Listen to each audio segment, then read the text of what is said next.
स्वागत है आप सभी के अपने प्यारे YouTube चैनल टारगेट टॉपर 95 में। आज के इस वीडियो में हम आप सभी को क्लास 10th के सामाजिक विज्ञान का सिविक्स और इकोनॉमिक्स यानी कि राजनीतिक शास्त्र और अर्थशास्त्र के कुल मिला के तकरीबन 9 से 10 ऐसे महत्वपूर्ण क्वेश्चन को कराने वाले हैं जो 100% आपके 27 फरवरी को जो एग्जाम होने वाला है सामाजिक विज्ञान का उसमें आपको देखने के लिए मिलेगा। आज का ये वीडियो जितना भी क्वेश्चन है हमारे वीडियो में सब आपकी बोर्ड परीक्षा में कम से कम 2 बार 3 बार या फिर 4 बार जो है वो रिपीट हो चुका है, इसलिए हर एक क्वेश्चन का तैयारी बहुत ही अच्छे तरीके से कर लेना है। यदि आप चाहते हैं कि हमें इसका पीडीएफ मिल जाए क्योंकि नज़दीक है एग्जाम और आपको थोड़ा बेहतरीन ढंग से तैयारी करने के लिए आपको पीडीएफ की भी जरूरत पड़ेगी, इसलिए आप टेलीग्राम ग्रुप में जुड़ जाइए। इसी वीडियो के डिस्क्रिप्शन में टेलीग्राम का लिंक है, वहां आप जुड़ जाइए। ये पीडीएफ आपको हम वहीं भेज देंगे जहां से आप आराम से जो है अपनी तैयारी जबरदस्त कर सकते हैं। ठीक है, तो पहला क्वेश्चन है दबाव समूह और राजनीतिक दल में क्या अंतर है। दूसरा क्वेश्चन है कि शासन के संघीय और एकात्मक स्वरूप में क्या मुख्य अंतर होता है और इसे उदाहरण द्वारा स्पष्ट कीजिए। तीसरा क्वेश्चन देख सकते हैं हमारे सामने है, आंसर भी है नीचे है ना, इसलिए थोड़ा क्वेश्चन देख लेते हैं पहले, उसके बाद आंसर देखेंगे, है ना। लोकतंत्र किस तरह उत्तरदायी, जिम्मेवार और वैध सरकार का गठन करता है, ये हम लोग देखेंगे। फिर अगला हम लोग क्वेश्चन रहेगा 4th नंबर कि खुली बेरोजगारी और प्रच्छन्न बेरोजगारी होगा, है ना, प्रच्छन्न बेरोजगारी में क्या अंतर है। 5th नंबर क्वेश्चन है हमारे सामने, देख सकते हैं यहाँ पे 3 उदाहरण देकर उपभोक्ता जागरूकता की जरूरत का वर्णन करें। समझ में आ रहा है कुछ। चलिए छठा क्वेश्चन हम लोग देखेंगे कि उपभोक्ता सुरक्षा अधिनियम 1986 के निर्माण की जरूरत आखिर क्यों पड़ी। और फिर हम लोग 7वां नंबर क्वेश्चन देखेंगे कि भारत सरकार द्वारा विदेशी व्यापार एवं विदेशी निवेश पर अवरोध लगाने के क्या कारण थे, है ना, यानी कि भारत सरकार ने विदेशी व्यापार और विदेशी निवेश पर क्यों रोक लगा दिया और इन अवरोधकों को सरकार को क्यों हटाना चाहती थी, इस पर भी हम लोग बात करेंगे। फिर हमारा 8 नंबर क्वेश्चन होगा कि वैश्वीकरण से आप क्या समझते हैं। और 9th नंबर क्वेश्चन होगा कि मुद्रा आवश्यकताओं के दोहरे संयोग की जो संकट होती है उसको कैसे सुलझाती है। अपने शब्दों में हम इसका उदाहरण देकर इसका आंसर देंगे। ठीक है, तो हर एक क्वेश्चन का आराम से पहला है दबाव समूह और राजनीतिक दल में अंतर। ठीक है, तो पहला क्वेश्चन हम लोग अंतर करते हैं। तो हम लोग पहले देखिए ऊपर में लिखेंगे यहाँ पे इसी तरह से कि दबाव समूह एवं राजनीतिक दल में अंतर इस प्रकार है, या फिर आपका लिखने का तरीका कहीं होगा कि दबाव समूह और राजनीतिक दल में निम्नलिखित अंतर है, तो आप दोनों में से कुछ भी लिख सकते हैं। फिर हम लोग क्या करेंगे, नीचे लिखेंगे यहाँ पे दबाव समूह जिस तरह हम लिखे हैं और फिर लिखेंगे यहाँ पे राजनीतिक दल इस तरह से, है ना। हम थोड़ा सा स्टैंडर्ड ढंग से लिखते हैं, बाकी बहुतों का लिखने का तरीका होता है कि 2 लाइन खींचता है, इधर दबाव समूह रहता है और यहाँ पे राजनीतिक दल। तो आपका मन आप किसी भी तरह कर सकते हैं, लेकिन हम जैसा लिखते हैं ना, हम 3 फेज में लिखते हैं। एक में लिखते हैं हम लोग टॉपिक कि क्या बताएंगे अंतर, है ना, अंतर किस चीज़ के बारे में बताएंगे। जैसे बताएंगे खाना के, सपोज करते हैं कि यहाँ खाना, तो पहले हम यहाँ खाना लिखते हैं, फिर बताते हैं ये क्या खाता है और ये क्या खाता है। समझ में आ रहा है कुछ। लिखते हैं पीना, है ना, तो यहाँ लिखते हैं हम पीना और फिर लिखते हैं ये क्या पीता है, ये क्या पीता है। मेरा ऐसा तरीका है, आप चाहते हैं तो ये नहीं भी लिख सकते हैं, आपको सिर्फ ये भी ये लिखिएगा तो आपको फुल का फुल मार्क्स मिलेगा, है ना, लेकिन थोड़ा स्टैंडर्ड के लिए हम थोड़ा ऐसे लिखते हैं। ठीक, तो हम लोग इधर लिखेंगे विशेषता कि किस आधार पर हम लोग अंतर करेंगे। सो फिर दबाव समूह राजनीतिक दल। ठीक, सबसे पहले हम लोग लिखेंगे परिभाषा, है ना, क्या लिखेंगे परिभाषा। इसका लिखेंगे दबाव समूह का कि यह संगठन किसी विशेष मुद्दे पर सरकार या समाज पर प्रभाव डालने के लिए कार्य करती है। ठीक, जिसे हम लोग क्या बोलते हैं दबाव समूह। राजनीतिक दल क्या होता है,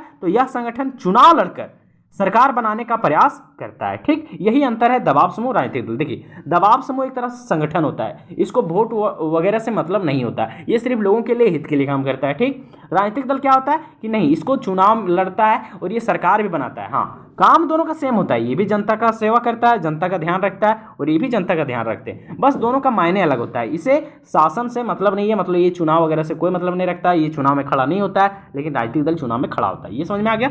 चलिए हम लोग हाँ दूसरा आंसर ये भी लिख सकते हैं कि चुनाव प्रणाली लिख देंगे कि ये चुनाव में खड़े नहीं होते हैं, जबकि ये चुनाव जो है उसमें भाग लेते हैं। ऐसा भी अंतर लिख सकते हैं। चलिए अगला हम लोग लिखेंगे उद्देश्य, ये सेम है, देख सकते हैं यहाँ पे। तो सरकार की नीतियों को प्रभावित करना, है ना, ये सरकार की नीति को प्रभावित करते हैं और ये क्या करते हैं, जो हमारे राजनीतिक दल रहते हैं वो सरकार बनाते हैं और शासन करते हैं। अभी जो बोले वही लिखा हुआ है ना। उद्देश्य क्या है, इसका उद्देश्य है कि सरकार की नीतियों को प्रभावित करते हैं, समझ में आ रहा कुछ, और इसका उद्देश्य क्या है कि सरकार बनाते हैं और शासन चलाते हैं। समझ में आ रहा कुछ। चलिए आगे हम लोग लिखेंगे कि सदस्यता, क्या लिखेंगे सदस्यता, कि आखिर इसमें किस प्रकार के लोग जुड़े हुए होते हैं ना। लिखेंगे समाज के एक विशेष वर्ग तक सीमित रहता है ना, ये जो रहता है आप लोगों का दबाव समूह, वो किसी समाज का बनता है ना। जैसे कि आप देखेंगे दलितों का एक अलग दबाव समूह होता है ना। फिर आप देखेंगे कि अभी अहीरों का एक अलग होता है, फिर सब मतलब राजपूतों का एक अलग होता है ना। तो ये दबाव समूह सीमित रहता है किसी खास वर्ग तक, लेकिन यहाँ जो राजनीतिक दल होता है वो व्यापक जन समूह को शामिल करता है, यानी इसमें से अधिक लोग रहते हैं, है ना। इसमें से अधिक जनसंख्या में लोग रहते हैं, इसमें कोई भी धर्म जाति का हो सकता है, लेकिन समाज में ये जो दबाव समूह होता है इसमें से कोई खास समाज के लोग रहते हैं ना। चलिए लास्ट में हम लोग उदाहरण देंगे, एक प्यारा सा लिखेंगे, ट्रेड यूनियन, किसान संघ और पर्यावरण संगठन, है ना। ये सब जितना भी है किसका, दबाव समूह का उदाहरण है ना। बाकी राजनीतिक दल तो भारतीय राष्ट्रीय कांग्रेस, भाजपा, जिसे भारतीय जनता पार्टी बोलते हैं, झामुमो, ऐसे बहुत सारे है, लेकिन हम लोग जो स्टैंडर्ड है थोड़ा जो पूरे सेंट्रल लेवल में उसका हम लोग नाम लिखेंगे, थोड़ा अच्छा लगेगा, है कि नहीं। और झारखंड के तो झामुमो नहीं लिखेंगे तो अच्छा कैसे लगेगा, है कि नहीं। भले पेपर लीक कर दे, कोई बात नहीं, होता है ऐसा। चलिए ये हमारा प्यारा सा क्वेश्चन है, ठीक है। आपको अच्छा लग रहा होगा तो कम से कम दोस्तों के साथ शेयर करें ताकि उसको भी सहायता मिल जाए, और चैनल पर पहली बार है तो चैनल को सब्सक्राइब कर ले। दूसरा क्वेश्चन कि आखिर संघीय शासन और एकात्मक शासन में आखिर क्या अंतर है ना। तो हम लोग लिखेंगे सेम उसी तरह से, संघीय शासन और एकात्मक शासन, इधर हम लोग विशेषता लिखेंगे, ठीक है। चलिए पहला लिखेंगे शक्ति का विभाजन कैसे होता है। तो संघीय शासन में लिखेंगे केंद्र और राज्य सरकारों के बीच शक्ति का स्पष्ट विभाजन होता है, ठीक है। एकात्मक शासन में क्या होता है, तो यहाँ पे एकात्मक शासन में सिर्फ केंद्रीय सरकार के पास संपूर्ण सत्ता होती है। कहने का मतलब कि जो संघीय सरकार होती है, क्या होती है, जो संघीय शासन है ना, संघीय शासन में केंद्र में अलग सरकार रहेगी, राज्य में अलग सरकार रहेगी, यानी राज्य का अलग शक्ति और केंद्र का अलग शक्ति, यानी राज्य सरकार भी अपना निर्णय ले सकता है और केंद्र सरकार भी। समझ में आ रहा है, जैसे अभी भारत में है ना, राज्य सरकार भी है और केंद्र सरकार भी है। केंद्र सरकार में मान लेते हैं हम राष्ट्रपति और प्रधानमंत्री है, राज्य सरकार में आपके अभी हेमंत चाचा है, कितने प्यारे चाचा है कि नहीं। बाकी एकात्मक शासन में ऐसा नहीं होता, वहाँ पे जिस तरह से सिर्फ नरेंद्र मोदी है, कहने का मतलब जो हमारे पीएम है और हमारे राष्ट्रपति हैं, बस वहाँ एक ही होता है ना। सारी शक्तियाँ एकदम ऊंचे स्तर में होती है, नीचे स्तर में किसी के पास कोई शक्ति नहीं होता। समझ में आ रहा कुछ, तो यही होता है एकात्मक शासन। समझ में आ रहा कुछ। चलिए आप तो इतना समझ ही गए होंगे, साल भर से पढ़ाई कर रहे हैं ना, कोई बात नहीं, हम उसी चीज़ को थोड़ा सा अपने ढंग से और अच्छा बेहतरीन ढंग से उतार के आपको बता देते हैं। अगला अंतर लिखेंगे संविधान में। संविधान में क्या अंतर होता है दोनों का, मतलब कि संघीय शासन में और एकात्मक शासन में क्या अंतर होता है, तो आराम से देखिएगा। तो जो आपका संघीय शासन होता है उसमें प्रायः लिखित और कठोर संविधान होता है, समझ में आ रहा है कुछ। लेकिन जो आपका होता है एकात्मक शासन, उसमें लचीला और संविधान, मतलब लचीला संविधान हो सकता है, यानी इसके अपेक्षा इसमें जो होता है वो मतलब कम कठोर संविधान होता है, लेकिन इसका एकदम लिखित और कठोर संविधान होता है। समझ में आ रहा कुछ। चलिए लास्ट में हम लोग उदाहरण देंगे प्यारा सा। ये देखिए 3-3 नंबर का ये सब क्वेश्चन आपकी बोर्ड परीक्षा में पूछा जाता है ना, इसलिए हम ज़्यादा अंतर नहीं लिखे हैं, मात्र 3 अंतर लिखे हैं। आप एक और एक्स्ट्रा भी जोड़ सकते हैं, 4 अंतर कर सकते हैं, लेकिन 3 अंतर भी लिखिएगा। हम जिस तरह बता रहे हैं उस तरह तो फुल का फुल मार्क्स मिलेगा, ठीक। बाकी आप जैसे तैसे लिखिएगा तो 5 पॉइंट भी लिखिएगा फिर भी फुल का फुल मार्क्स नहीं देगा। ये तो आप लोग भी देखे होंगे, सर भी आपके कॉपी जांच करते होंगे, स्कूल में भी तो वहाँ भी देखे होंगे कि लिखने का तरीका बताता है कि यार कि स्टूडेंट कितना झकास है ना। तो ठीक है, भारत, अमेरिका और कनाडा यहाँ पे संघीय शासन व्यवस्था है। बाकी ब्रिटेन, चीन और जापान, यहाँ पर क्या होता है, यहाँ पे सिर्फ एक ही सरकार है, मतलब कि यहाँ पे केंद्रीय सरकार है ना, एकात्मक शासन व्यवस्था है। समझ में आ रहा है। तो उदाहरण लिख देंगे तो कहने का मतलब है नहीं, वो बोलेगा यार इसको उदाहरण कैसे पता है। चलिए अगला है तीसरा क्वेश्चन कि लोकतंत्र जो है वो उत्तरदायी, जिम्मेवार और वैध सरकार का गठन कैसे करता है। बहुत ज्यादा इंपॉर्टेंट क्वेश्चन है, हर एक क्वेश्चन, ये 9 क्वेश्चन बहुत ज्यादा इंपॉर्टेंट है बच्चों। आप एग्जाम दे के आइएगा ना तब पता चलेगा कि नहीं यार सच्ची बता रहे थे हम। जितना अभी तक क्वेश्चन बताए हैं उसमें से आधा से अधिक, कहने का मतलब अभी तक हम लगता है कम से कम 20 क्वेश्चन बताए ना, तो आप देखिएगा उसमें से कम 12-13 क्वेश्चन एकदम हूबहू रहने वाला है, ठीक है। चलिए आगे देख सकते हैं, यहाँ पे तीसरा क्वेश्चन तो बता ही दिए कि किस तरह से जिम्मेवार, उत्तरदायी और वैध सरकार का गठन करता है। तो हम लोग ज़्यादा नहीं, 3 नंबर का क्वेश्चन था तो हम छोटा सा पॉइंट में लिखें ताकि आपको भी याद करना आसान हो जाए। बाकी आप तो इतने पढ़े लिखे कि 1-2 पॉइंट एक्स्ट्रा भी जोड़ सकते हैं, लेकिन नहीं भी जोड़िएगा तो 3 का 3 मार्क्स मिलेगा। समझ रहा कुछ। चलिए क्या लिखेंगे, देखिए 5 मार्क्स का होगा ना तो 2 क्वेश्चन को ऐड कर देगा। समझ रहा कुछ। बाकी ऐसा नहीं करेगा कि और एक ही बड़ा सा क्वेश्चन कर देगा, बस कुछ नहीं। बड़ा क्वेश्चन करेगा, 1-2 पॉइंट अपने से बीच में रख देना और बाकी मेरा वाला 3 पॉइंट यही डाल देना, आराम से आपको फुल का फुल मार्क्स मिलेगा। बीच में उतना थोड़ी ना लाइन बाय लाइन देखता है कि लिखने का तरीका कैसा है ना। जैसे कि आप लिख रहे हैं उत्तरदायी सरकार, यहाँ पे अंडरलाइन कर देना, इसको थोड़ा बोल्ड करके, ठीक, ब्लैक पेन से ये लिखना है, अंडरलाइन कर देना, बाकी ब्लू पेन से इस तरह लिखना है। अब यही स्टाइल सिर्फ देखेगा और पागल हो जाएगा। समझ रहा कुछ। चलिए तो लिखेंगे पहला उत्तरदायी सरकार, ठीक है, यहाँ पे लिखा पहला उत्तरदायी, तो उत्तरदायी सरकार लिखेंगे सरकार को जनता के प्रति जवाबदेह बनाता है, यानी उत्तरदायी सरकार जो होता है वो सरकार को जनता के प्रति क्या बनाता है, जवाबदेह, जिससे वह जनहित में काम करता है। समझ में आ रहा कुछ। दूसरा जिम्मेदार सरकार कैसे बनाता है, कहने मतलब लोकतंत्र में एक जिम्मेदार सरकार कैसे बन पाती है? तो लिखेंगे कि लोकतंत्र में सरकार जनहित में फैसला लेने के लिए बाध्य होता है। अब क्यों बाध्य होता है, यहाँ पे एक पॉइंट और लिख सकते हैं, क्योंकि लोकतंत्र में ज़्यादातर दो दल होते हैं, एक पक्ष वाले दल जिसका शासन होता है, विपक्ष वाले दल। तो विपक्ष वाले दल क्या करते हैं कि लोकतंत्र में हमेशा जो होते हैं वो नज़र टिकाए रहते हैं कि कहाँ कोई गलती करे और हम एकदम बोले हाय हाय हाय हाय, समझ में आ रहा है कुछ? अब इस तरह से देखिए, एक रहेगा पक्ष वाला और एक रहेगा विपक्ष वाला। तो विपक्ष वाला हमेशा हर एक गलती पर ध्यान देगा ना, और जब गलती पर ध्यान देगा तो जो पक्ष वाला रहेगा यानी जिसका शासन होगा वो चाहेगा कि नहीं हम जो अच्छा से शासन करें, वरना विपक्षी वाला तुरंत एकदम मेरा एकदम मुर्दा जला देगा। समझ में आ रहा है कुछ? चलिए अगला है, लिखेंगे वैध सरकार। वैध मतलब होता है एक बेहतर सरकार, मतलब एक एकदम जैसा सरकार होना चाहिए उसको हम लोग बोलते हैं वैध सरकार, है ना। तो लिखेंगे सरकार चुनावों के माध्यम से जो है वो बनती है और संवैधानिक नियमों का पालन करती है, इसलिए हम लोग बोल सकते हैं कि वैध सरकार, यानी जो नियम कानून से चले उसको हम लोग क्या बोलते हैं? वैध सरकार, है ना। और आपको पता ही होगा कि एक बेहतरीन सरकार कैसे बनने की संभावना होती है, क्योंकि उसका चुनाव हम लोग करते हैं ना, और जब हम लोग करेंगे तो ऐसा नहीं कि हम चाहेंगे किसी और को, अगला चाहेगा किसी और को, तो सरकार तो नहीं बन पाएगी। हाँ, उसी की बनेगी जिसको ज़्यादा लोग चाहेंगे। समझ आ रहा है कुछ? चलिए बस इतने लिखना है, प्यारा सा आंसर लिखना है। चलिए अगला हमारा 4th नंबर क्वेश्चन क्या है, यहाँ पे देख सकते हैं, खुली बेरोजगारी एवं प्रच्छन्न बेरोजगारी, है ना। यहाँ पे क्या होगा, प्रच्छन्न बेरोजगारी में क्या अंतर है? ठीक, थोड़ा सा मिस्टेक है, कोई बात नहीं है। चलिए फिर हम लोग यहाँ पे लिखेंगे खुली बेरोजगारी, यहाँ पे लिखेंगे प्रच्छन्न बेरोजगारी। क्या लिखेंगे? प्रच्छन्न बेरोजगारी। प्रच्छन्न कैसे लिखाएगा? यहाँ पे ऐसे भी लिख सकते हैं, ठीक है, प्रच्छन्न बेरोजगारी। चलिए यहाँ पे लिखेंगे उसका प्रकार। समझ में आ रहा है कुछ? बस इतना सिंपल सा लिखेंगे, 3 नंबर हमें मिल जाएगा। फिर यहाँ पे लिखेंगे परिभाषा। सबसे पहले लिखेंगे जब व्यक्ति को कोई रोजगार नहीं मिलता है उसको हम लोग बोलते हैं खुली बेरोजगारी, है ना।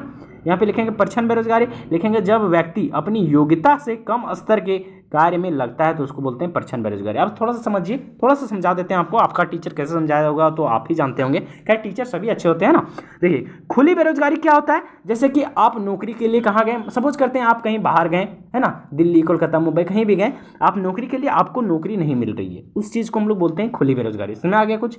प्रच्छन्न बेरोजगारी क्या कहते हैं, जैसे आप दिल्ली गए या फिर अभी हैदराबाद गए, तो वहाँ पे दुर्भाग्य से आप गए, वहाँ आपको नौकरी मिल गई, लेकिन आपको मंथली में कितना मिल रहा है, मान लेते हैं 8,000 9,000 मिल रहा है, और आपका खर्चा वहाँ मंथली कितना है, कम से कम 4 से 5,000 6,000, ठीक है। आपका मतलब 5-6 हज़ार खर्चा है और आपको मिल रहा है कितना, 8-9 हज़ार। कहने का मतलब आप और तो खर्चा है, सिर्फ ऐसा नहीं कि वही खर्चा है, बाकी और भी खर्चा। आप घर जब भेजिएगा तो पता चला घर का खर्चा है 15,000, यानी कि आप काम तो कर रहे हैं, आप बेरोजगार नहीं है, लेकिन क्या है ना कि आपको उतना मतलब इनकम नहीं मिल पा रहा है जितना मिलना चाहिए, है ना। तो इसी चीज़ को आप तो एक तरह से बेरोजगार हो गए ना, काम करें या ना करें, बात तो सही है, समस्या तो बनी आपकी ना। तो उसी चीज़ को हम लोग क्या बोलते हैं, तो उसी को बोलते हैं हम लोग प्रच्छन्न बेरोजगारी। यानी कि प्रच्छन्न मतलब होता है छुपी हुई बेरोजगारी, है ना। छुपी बेरोजगारी मतलब आप रोजगार कर रहे हैं, लोगों को लग रहा है कि नहीं बच्चा कमा रहा है, लेकिन पता चल रहा है कि नहीं वो कमा रहा है लेकिन उतना नहीं कमा रहा है जितना उसको कमाना चाहिए। यानी कि आप बेसिक आवश्यकताओं को भी पूर्ति नहीं कर सकते। बेसिक आवश्यकता किसे कहते हैं, तो कहते हैं कि जैसे खाना, रहना, है ना, ये सब हो गया बेसिक आवश्यकता। कपड़ा पहनना, ये बेसिक अवस्था। आप बोलिएगा कि हमको गाड़ी लेने का मन कर रहा है, उतना पैसा नहीं कमा रहे, उसको हम लोग नहीं बोलते प्रच्छन्न बेरोजगारी। प्रच्छन्न बेरोजगारी कहने का मतलब आप कमा तो रहे हैं लेकिन ठीक से आप खाना और पीना और रहने का भी व्यवस्था नहीं कर पा रहे, तो उस चीज़ को बोलते हैं प्रच्छन्न बेरोजगारी। खैर ज़्यादा समय नहीं लेंगे, आपको अभी इतने समझना है।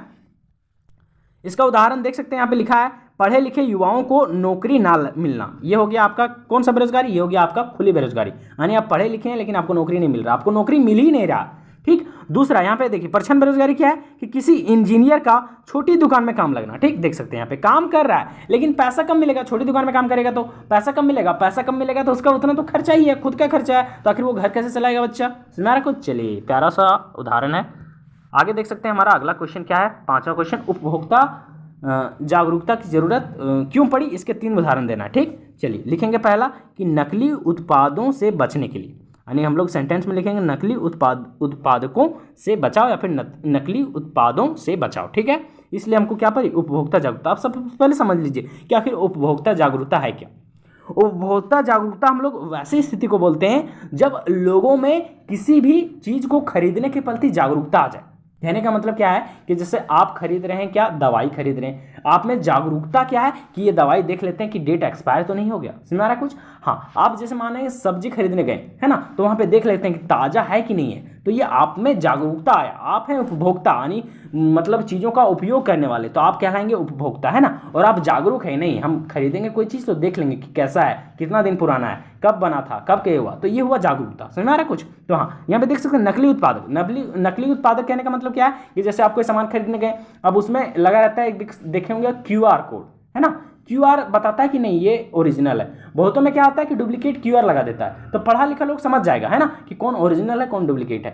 ठीक, तो यही होता है उपभोक्ता जागरूकता। उपभोग मतलब आप लोग जितने भी लोग होते हैं लगभग उपभोक्ता होते हैं, किसी ना किसी चीज़ का उपभोग करते हैं, तो वे जागरूक हैं, वो जागरूक रहेंगे तभी नकली चीज़ नहीं बनेंगे। अब देखो, जो पढ़ा लिखा नहीं रहेगा, जो जागरूक नहीं रहेगा, वो दवा मान लो देगा, डॉक्टर तो खरीद लेगा, उसको मतलब नहीं रहेगा कि कब बना है कब नहीं बना है ना। लेकिन जो पढ़ा लिखा रहेगा, जो जागरूक रहेगा कि नहीं हमें दवा लेना चाहिए तो पहले देख लेना चाहिए, तो वो नकली से सावधान रहेगा ना। चलिए, बस इतना है सिंपल सा। नकली उत्पादकों से बचाओ। देखेंगे बाजार में मिलावटी और नकली सामान मिलने की समस्या है ना, इसलिए जो है वो उपभोक्ता जागरूकता आवश्यक है। समझ में आ रहा कुछ? चलिए, अधिकारों की जानकारी। ठीक, उपभोक्ताओं को जागरूक होने के लिए, अधिक जानकारी के लिए जरूरत क्यों पड़ती है? तो अधिकारों की जानकारी, है ना। अब देखो, लोग जागरूक नहीं रहेंगे तो पता ही नहीं रहेगा कि सरकार जो कर रहा है वो कर रहा है। लेकिन जब लोग जागरूक हो जाएंगे तो बोलेंगे नहीं सरकार ये किया गलत किया। समझ में आ रहा है? अब अभी के लोग क्या बोलते हैं, सरकार कुछ भी करे गलती करता है ना।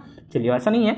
अधिकारों की जानकारी, उपभोक्ताओं को अपने अधिकारों की जानकारी ना होना। ठीक, उपभोक्ताओं को अपने अधिकार की जानकारी नहीं होता है, बेचारा जो कर रहा है सरकार वही झेलता है। लेकिन जिसको जानकारी मिल जाता है, लोग जब जागरूक हो जाते हैं तो बोलते हैं नहीं हमको ये सरकार मिलना चाहिए, हमको ये मिलना चाहिए, वो मिलना चाहिए, तो बहुत सारे लड़ाई करते हैं ना।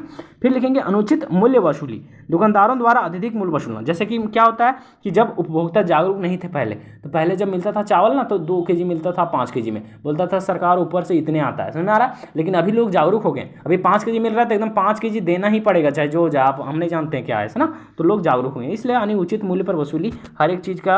जैसे मान लेते हैं आप दुकान गए सामान खरीदने, दुकान में प्राइस उसमें लिखा है 45 रुपये मार्कर, आपसे ले रहा है 50 रुपये, तो आप बोलेगा ऐसा क्यों ले रहे हैं? समझ में आ रहा? लेकिन जो पढ़ ले हैं नहीं 45 का 45 देंगे, ज़्यादा नहीं देंगे। अब वो सब चालाक हो गया, वो मारता है 80 का मार्का और बेचता है 60 में, है ना। तो खैर ऐसी बातें हैं, फिर कोई बात नहीं। यही होता है उपभोक्ता जागरूकता, कि लोग जब जागरूक रहेंगे तो नकली उत्पादकों से बचा होगा, नकली सामान नहीं खरीदेंगे, है ना। उसको अपने अधिकारों की जानकारी होगी, और साथ ही वो जितने भी वो मूल्य मतलब सामान खरीदेंगे वो एक उचित मूल्य पर खरीदेंगे। समझ आ रहा कुछ?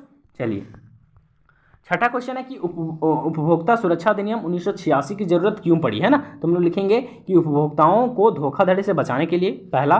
दूसरा पॉइंट में लिखेंगे समानता और उचित व्यापार प्रथाओं को सुनिश्चित करने के लिए। आराम से देखिए, पहला नंबर में लिखेंगे कि उपभोक्ताओं को धोखाधड़ी से बचाने के लिए, है ना। जो उपभोक्ता सुरक्षा अधिनियम था 1986, उसकी जरूरत पहले क्यों पड़ी थी? ताकि जो उपभोक्ता लोग यानी हम लोग हैं, ठीक, उसके साथ कोई धोखा ना कर सके। ठीक, दूसरा समानता और उचित व्यापार प्रथाओं को सुनिश्चित करने के लिए, यानी कि व्यापार जो है वो सही ढंग से हो सके, समान रूप से हो सके, इसलिए हमें उपभोक्ता सुरक्षा अधिनियम का जरूरत पड़ा, है ना। तीसरा पॉइंट में लिखेंगे कि उपभोक्ताओं को न्याय दिलाने और उपभोक्ता फोरम की स्थापना करने के लिए उपभोक्ता सुरक्षा अधिनियम 1986 की जरूरत पड़ी। ठीक, आपको इतना ही लिखना है, बहुत ज़्यादा नहीं लिखना है, एकदम पॉइंट वाइज लिखना है, कम लिखना है, पॉइंट वाइज लिखना है, एकदम झकास लिखना है। ठीक, सातवां नंबर क्वेश्चन कि भारत सरकार द्वारा विदेशी व्यापार एवं विदेशी निवेश पर अवरोध लगाने के क्या कारण थे? कहने का मतलब भारत सरकार जो था वो विदेशी व्यापार नहीं कर सकता, यानी लोग एक देश से दूसरे देश व्यापार नहीं कर सकता, ठीक है, और विदेशी निवेश ना ही दूसरे देश में जाके अपना कारखाना लगा सकता है। इस पर अवरोध क्यों लगाया था, है ना।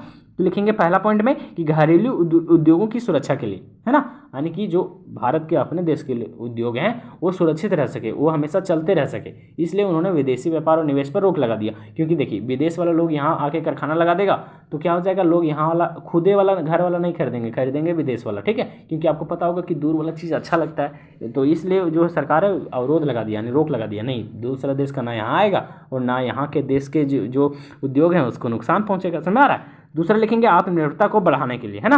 तीसरा लिखेंगे बेरोजगारी को रोकने के लिए, और ठीक यहाँ पे लिखेंगे फिर सरकार द्वारा इन अवरोधकों को क्यों हटाना सोच रहे थे, है ना। सरकार क्यों चाहती थी कि नहीं अब विदेशी व्यापार और अवरोधकों को हटा देना चाहिए, कहने का मतलब नहीं, अब विदेशों को अपने देश में रोजगार करने देना चाहिए और अपने देश वालों को भी विदेश में रोजगार करने देना चाहिए, यानी कारखाना लगाना चाहिए। क्यों?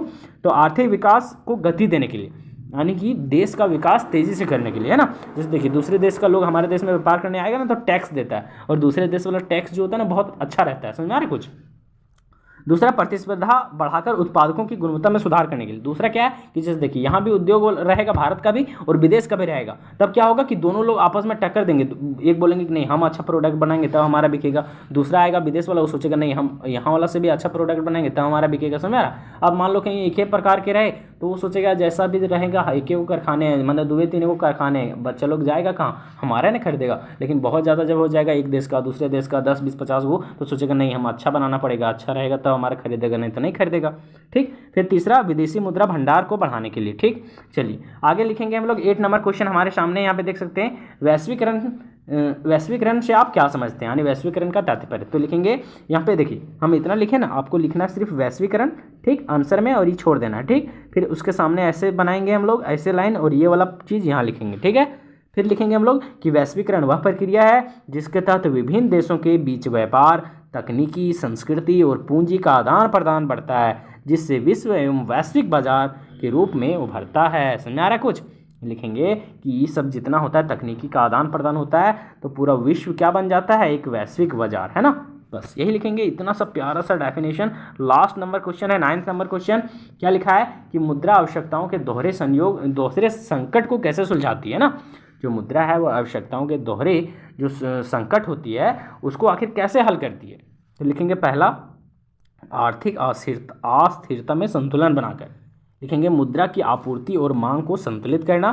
दूसरा लिखेंगे मुद्रा स्थिरता, ये क्या होता है, तो मुद्रास्फीति को नियंत्रित करना, है ना। उदाहरण देंगे हम लोग, लिखेंगे यदि किसी देश में मुद्रा की अधिक मांग हो लेकिन आपूर्ति कम हो, कहने का मतलब कि मुद्रा की आवश्यकता अधिक है, ठीक, लेकिन आपूर्ति कम है। जैसे कि हमको लोगों को अधिक मुद्रा चाहिए, अधिक पैसा चाहिए, लेकिन क्या है कि बैंक के पास मान लेते हैं या फिर देश में मानते हैं पैसा ही नहीं है। जैसे पैसा ही कम छापा गया है। अब पैसा मान लो एक देश है वो छापा है 20,000 और लोगों को ज़रूरत है 50,000 का, तो 30,000 ज़रूरत है कि नहीं है। तब सरकार उस स्थिति में क्या करती है, केंद्रीय बैंक मुद्रा छापती है। तो उस स्थिति में क्या करती है, केंद्रीय बैंक मुद्रा छापती है, मुद्रा नहीं छापती है, मुद्रा छापती है, जिससे लोगों की आवश्यकता पूर्ति हो सके। समझ में आ रहा है कुछ। हाँ, इसके साथ वो क्या करती है, चीज़ों को ब्याज देना कम कर देती है। जैसे पैसा ब्याज पर नहीं देगी दूसरे देश को, है ना, ब्याज पर नहीं देगी तो पैसा बच जाएगा और लोग उसका आराम से उपयोग कर पाएंगे। तो इस तरह से जो है सरकार आवश्यकताओं के दोहरे संयोग की जो समस्या होती है उसको हल करती है। समझ में आ रहा कुछ। तो आज के वीडियो में इतना ही बच्चों। बेस्ट ऑफ लक, आराम से एग्जाम दीजिए। कहीं हमको कल से वैसे समय बहुत कम मिलेगा, संडे था इसलिए थोड़ा समय मिल भी गया। तो हम प्रयास करेंगे कि आप लोगों को ऑब्जेक्टिव क्वेश्चन रहेगा, कम से कम 100 को देने का प्रयास करेंगे, मेरा पूरा प्रयास रहेगा। ठीक है, तो वो कल हो सकते हैं रात को भी हम कहीं देंगे 10-11 बजे, तो वो ज़रूर मिल जाएगा। ठीक है, तो आप लोग को बस उतना तैयारी, जितना हम सब्जेक्टिव बता दिए इससे ज़्यादा आपको तैयारी कहीं है तो बहुत अच्छी बात है, लेकिन इतना तो आपको किसी भी शर्त पे करके जाना है, इससे बाहर आपको क्वेश्चन नहीं मिलने वाला है। ठीक है, तो बेस्ट ऑफ लक हमारा। ठीक है, आप लोगों का बहुत प्यार मिल रहा है, बहुत धन्यवाद आप लोगों का। भले ही जितने भी बच्चे हैं 50-100 हमारे लिए बहुत हैं। ठीक है, चलिए धीरे धीरे आगे बढ़ते हैं लोग।